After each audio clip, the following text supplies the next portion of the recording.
Yes, well, as we get older and older, I'm 77 right now. You can't live forever, you know. So if this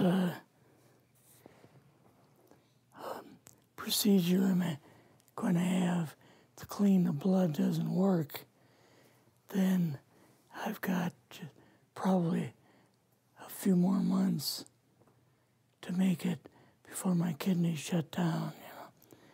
So that's kind of why I'm kind of going along with the interview at this time. You're seeing that what you went through is just too important for people not to know about. Yeah. Yeah. Can you just, can we start at the beginning with your military career and just walk through what exactly your experiences were? Was drafted into the military and got into the U.S. Army. After that, I was sent to the Signal Training Center in eastern United States. What year would this be? 58. I went through the signal training course. And at that time, I went through the radio teletype course and also the cryptography course, crypto. They had 5 instructors that were getting out of military service. So they pulled the top 5 students, and I was 3rd in the class. So I got pulled as an instructor. Now, were you at this time also working yet for CIA? No. Not yet? No. After one day, my boss came to me, and he said, how would you like to, make some extra money? And I said, oh, money is good. So he's explained to me that he could put it through, would have to get a top secret White House Q clearance for the job, And I thought, boy, must be a pretty exclusive thing, And I said, well, what is this? And he said that I'm director for the CIA for Eastern United States, And I said, oh, I didn't know that. And he said, you weren't supposed to. After about 6 weeks, my security clearance came through, and I got my CIA card. It was an ID card, like a credit card, where I could just go up to the door and slice it, walk right in. And my name at that time, I used a artificial name too. Never used my real name. I started working with him on the project he was on, and that was Project Blue Book, which was kind of partially a fraud. You're saying some of the Blue Book cases were completely fictitious? Yes. But the cases that we got came from, I think it was Fort Belvoir, Maryland. Fort Belvoir? Yeah. And it didn't come from the Pentagon, or it didn't come from CIA headquarters. But we would get reports about a certain sighting that they had in Mexico or Italy or something like that. And then we had people that would follow through on it, that would go out and interview the people to see if they were nutcases or if it was real, So they'd be going overseas frequently? Yeah, I wasn't, but I always stayed statewide. But the people we had working with us from the CIA would do that. We would get like a new report probably a couple times a week. I was coming into the Army fresh off the farm, so I really didn't have much knowledge of anything, but my boss filled me in on Project Blue Book and what they had found so far. as far as Greys and aliens and the Roswell incident. How did you feel when this first got dumped on you? When you first learned about this? I was just kind of overwhelmed with all of this, you know. And I said to him, I don't know if I'm going to be able to be a judge of this type of thing. What's real, what's not, when I don't have much knowledge of it, you know. So... What did he say? He said, well, we have to build the information as we go, and you'll see how this thing is working out. And then the other thing is, of course, you really weren't able to tell family or close friends, obviously. No, I couldn't tell anybody. In fact, I had to take a vow that I wouldn't tell anybody. A lot of it for 40 years, and more of it for 50 years, which is up in 2010. You're doing all this crypto work, you're looking at images, photographs, video. It's 1958, maybe the fall of 58. What happened after this? At that time, the Project Blue Book thing kind of went pot, you know. If you remember, back in those days, they kind of declared it as a nothing, you know. Mm-hmm. Right. And they were telling the world all UFOs are misidentifications, hoaxes, balloons, psychological issues, whatever. Yes. Yeah. So my boss came to me and he says, we've both got a new assignment. And he says, oh, I said, where are we going? Oh, he says, we're going to the Capitol. We're going to be part of the Eisenhower push. He's trying to find out something about, all about these aliens that MJ-12 was supposed to find out, but never sent back reports to him. The MJ-12, the UFO control group, were they calling it MJ-12 at that time? Yes. They called us in, went into the Oval Office, and President Eisenhower was there and Nixon, and they said, we called the people in from MJ-12 from Area 51 and S4, but they told us that the government had no jurisdiction over what they were doing. So being a general, past general, you didn't tell them to go to hell without any real good reason, you know. Mm-hmm. So he said, I want you and your boss to fly out there. I want you to give them a personal message.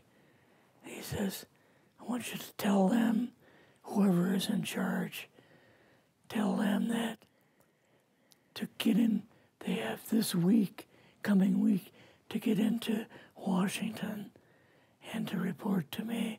And if they don't, I'm going to get the First Army from Colorado, and we're going to go over, we're going to take the base over. I don't care what kind of classified material you got. We're going to rip this thing apart. Eisenhower was going to invade Area 51. Yeah, with the First Army. So you go out with your superior. Yes. You fly out. You land. What happens? Can you describe this whole process, what you saw? They took us the 13 or 15 miles south to S4 and like different garage door openings. Okay. And in these garage door openings, they had like different saucer crafts. The very first one had the Roswell craft in. It was kind of crashed up, but apparently every alien that was in it died except for a couple. So you see the Roswell craft, and what are some of the others that you see? Well, the Roswell craft was really strange because it looked like real heavy aluminum foil. We could rock next to it, and you could rock it. The whole thing probably weighed 150, 300 pounds. Could they tell what the source of power was of this craft? Yeah, it was like a reverse gravitational thing of some kind. In fact, one later on, I got the mathematical code for reversing gravity in a 3x5 card. I guess there are different types of grays and so on. How did you see that evidence? Well, at the later on at S4, we viewed the autopsy film, and then the colonel said, "What we've got in here is we're interviewing a gray alien." All right, right there. How did you feel at that moment? Well, I thought, boy, we had no idea we were going to see the real thing. All we saw was film. You had to have a little bit of heart racing at that Yes. moment. My boss was able to go in and had a partial interview with him. So what did this gray alien look like? Could you describe him a little bit? This one looked a little bit oriental. So I'm just wondering if it looked almost human, what about this didn't look human? No, it didn't look human as far as the skin tone and basically the shape of it and the size. How was its head size compared with a normal human, for example? Brain was kind of a little bit bigger. And some of the nose was very, very small. And the ears were just like holes. Mouth was very small. Now, why were they bringing you out here at all, anyway, to see an alien? What was the point? To go back and tell the president they actually had one. So he did not know at this point No, if there was an alien at S4. no. What did you do then at Area? Were you done, or did you have other things to do with Yeah, S4? so basically we were kind of done, went back to Area 51. They took us into the main building, and there we saw a U-2, which of course we didn't know existed. And a model of the SR-71. Yeah, the Blackbird. So, but like I mentioned earlier, it was not a model of the current Blackbird, It's an earlier version. but an early version. Did you go directly to Washington after this? Yes. Or did you go somewhere else? How did they get, did you fly regular airline or? We flew back to the commuter plane back to the air base, and then took President Eisenhower's Lockheed Electra back to Washington. You and your supervisor, Yeah. superior officer, and now you're meeting with the president? Yes. Can you describe this? Well, we met with him in, the second story of the old OSS warehouse building. And Eisenhower and Nixon were there, and also Hoover was there. So he asked us what was going on, and we told him about the alien, the whole situation, and the black projects and so on. And he was just totally shocked. He appeared for the first time to be worried. You know, like he was worried. I would think that Eisenhower would, I mean, he certainly knew that flying saucers were real. Yes. He knew that there were aliens. So I guess I'm just wondering, what would he have been, really surprised about? Surprised about the black programs. Eisenhower said, got to keep this thing completely secret. You know, can't talk about this. Your actual name is, I mean, the name you grew up with, that was a different name than what you had in the... I never used it in the CIA at all. Now, what about today? You're going on the public record, and this is still sensitive information, even though earlier you talked about, you know, security oaths that maybe expire after a certain period of time. 50 years.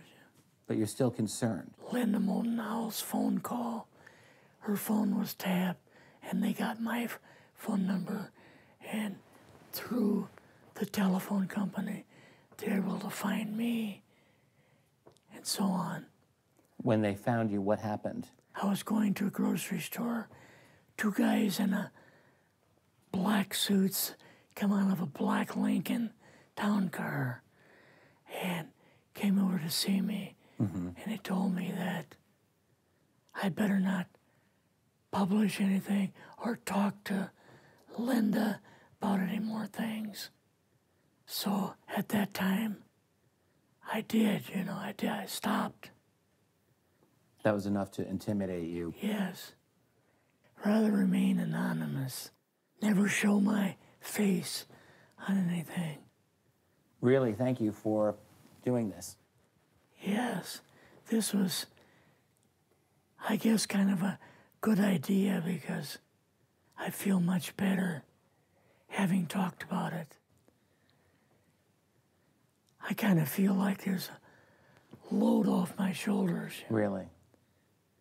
Because I had an awful lot of secrets that I had kept over the years.